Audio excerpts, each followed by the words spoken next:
Because I assume we're going to skip the rest of the movies this week. Oh, no. There's at least one I want to bring up. Okay. Which one is it?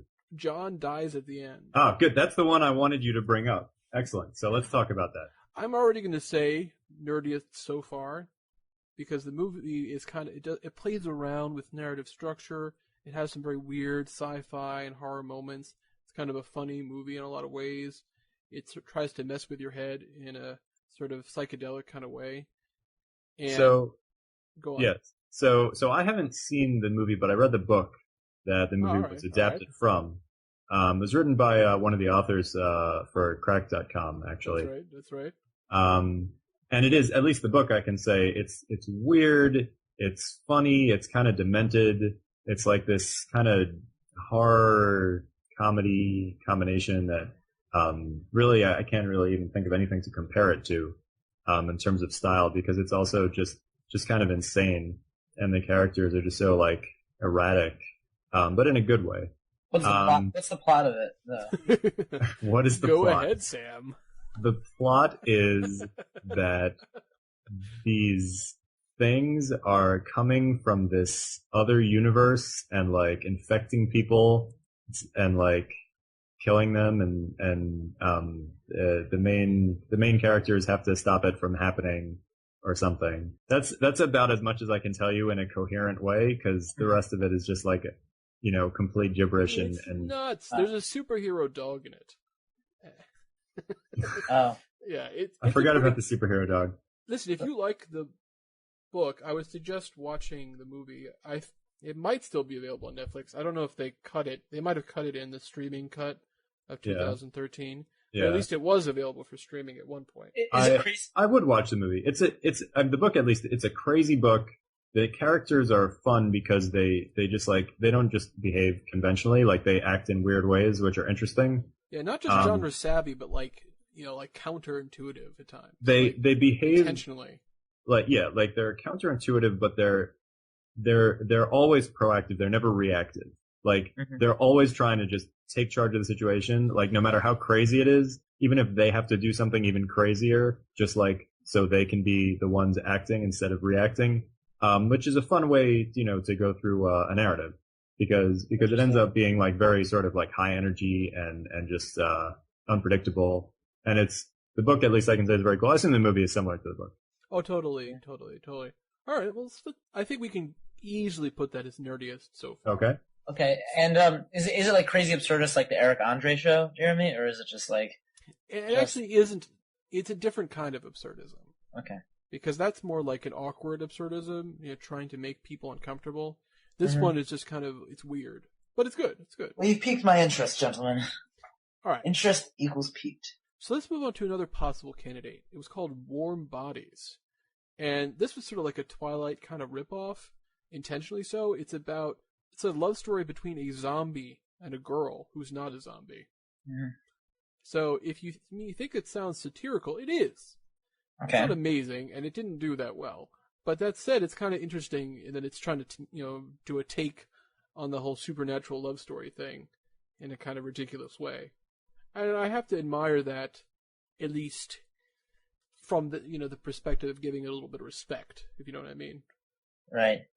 But I think we can probably ignore it otherwise. What about? I think we should probably dismiss it because it's clearly marketed at that like teen or tween audience. Yeah, even with which the is not aspect.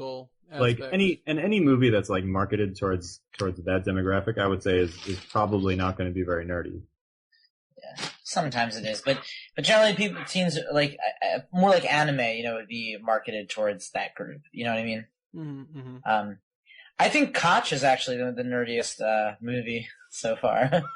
Because I used to watch a little bit of The People's Court, if I may say so. He always had some sage wisdom to impart. All right, Sam, do you want to just disavow that movie entirely? I have no interest in discussing that movie. You're overruled, Bench. You're overruled. Okay, let's move on to one of the worst movies of 2013. It was called Identity Thief. And a lot of times, listen, I've heard a good explanation of what do you say is the worst movies are the ones that you don't necessarily expect will be bad. Like, for example, that movie that we skipped, movie 43, everyone knew it was going to suck.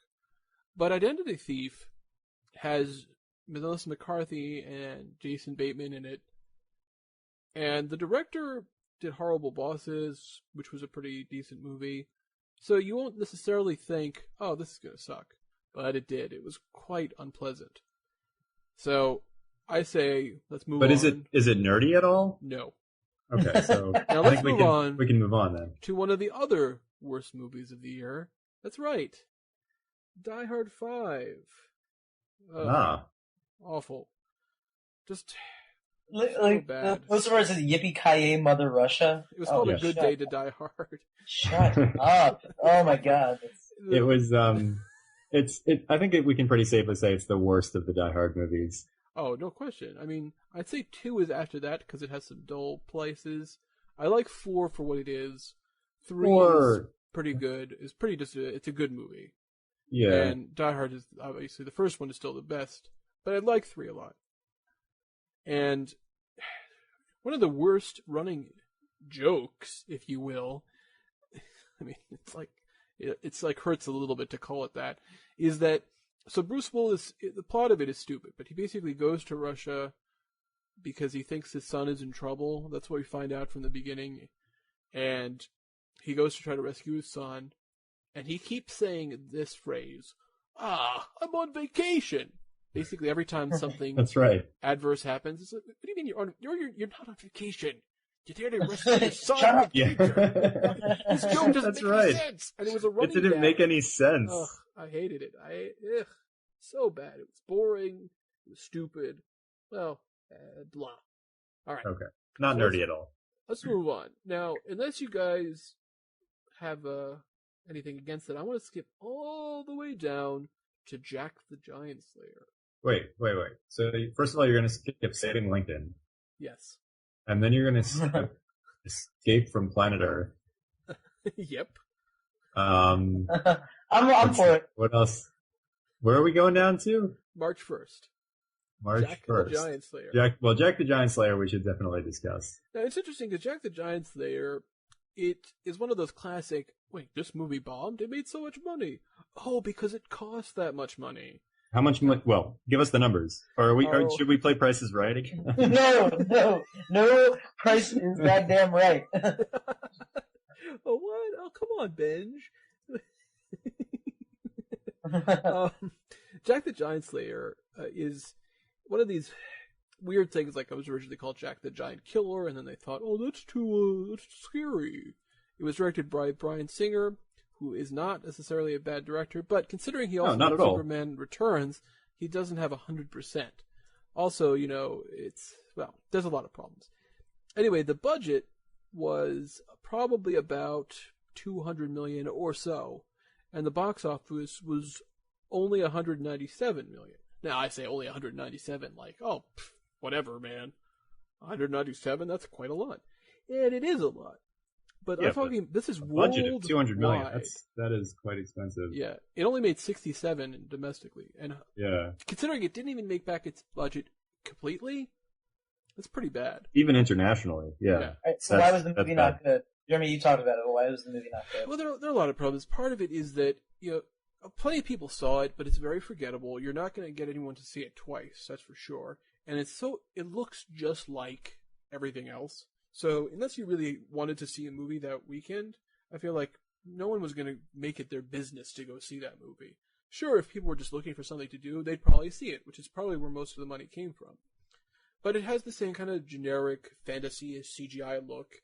I mean, Jack the Giant Slayer it's not a well-known myth nowadays. People might hear Jack and the Beanstalk and know what that means instantly, but saying Jack the Giant Slayer takes a little too much effort, which is kind of funny. Right. And there were a lot of issues with it from what it was. It just sort of became a sort of generic CGI fest near the end.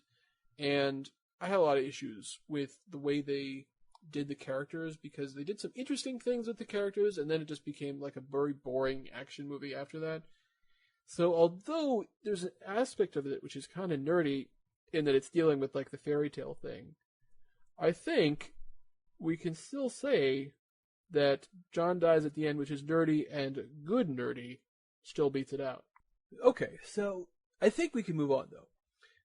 But the next one is actually kind of an interesting idea, which is called Oz the Great and Powerful, which, of course, a adaptation, a prequel, if you will, to Wizard of Oz, the movie, and sort of also the books, although, What month is this under? Oh, we're on March 8th. Yeah, moving ahead. So here's the thing about Oz the Great and Terrible. Go on. There are, literally dozens of Oz books that were written by L. Frank Baum, if I'm getting his name right. You are. And possibly even more written by other people after he died. Not I'm possibly. not sure about that. They weren't as good, but they did keep going. But Oz the Great and Powerful is not based on any of those books. And in my mind, the story of the wizard is different because he actually wrote that. Right. So in my mind, that makes it less nerdy because it's not based on a pre-existing, nerdy source material, but it's just a completely original work. Well, I think it's more of an adaptation of the Wizard of Oz movie than the books at all. Mm-hmm. I think that you can clearly see a lot of what the sort of the love for the original book by Sam Raimi, in a sense, but not really so much any of the other books. I think definitely the movie for sure, considering how they make the witch look, with Mila Kunis and everything. Just the visual look is obviously supposed to be reminiscent of the movie. I don't think there's any question about that. Okay, so here's a question: what's nerdier? Okay, is it nerdier to be into L. Frank Baum or into the books, or to be into the original movie? Because it has a lot of distance from it, and you could perhaps be nerdy about that.